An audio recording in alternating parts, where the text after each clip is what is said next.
Magic chain. Hi குட்டீஸ், உங்களுக்கு magic பிடிக்கும் தானே? நீளமான ஒரு செயினை வச்சு சூப்பராக ஒரு மேஜிக் செய்யலாமா? வாங்க, அதுக்கு தேவையான பொருட்கள் 15 மீட்டர் நீளமான செயின், பிளாஸ்டிக் டம்ளர். இந்த செயல்ல இயற்பியலின் அடிப்படை விதி அடங்கியிருக்கு. அதை பற்றியும் பார்க்கலாம். குட்டீஸ், இந்த செயினை கவனமா இந்த கிளாஸ்க்குள்ள மெதுவா சுத்தி வைக்கணும். இத வேகமா செஞ்சா ஒன்னோட ஒன்று சுத்தி முடிச்சு போல வந்துடும். அதனால சிக்கல்கள் இல்லாம வைக்கணும்.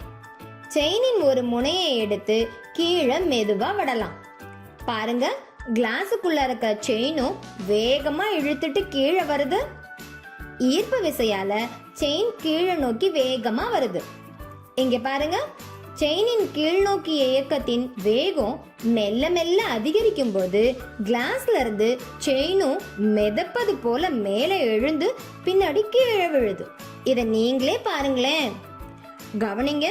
கீழ் நோக்கிய விசை அதிகரிக்கும் போது கிளாஸ்ல இருந்து செயின் மேலெழும் உயரமும் அதிகரிக்குது. பாத்தீங்களா? செயின் கிளாஸின் விளிம்பு பகுதியில படாத அளவுக்கு உயரமா எழும்பி பின்னாடி கீழே விழுது.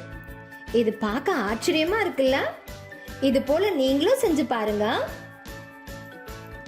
கீழே இழுத்து விடப்படும் சங்கிலியில் புவியீர்ப்பு விசையால் ஏற்படும் உந்த மாறுபாடு காரணமாக தோற்றுவிக்கப்படும் விசை சங்கிலியில் காணொளியில் காணும்படியான இயக்கத்தை தோற்றுவிக்கிறது.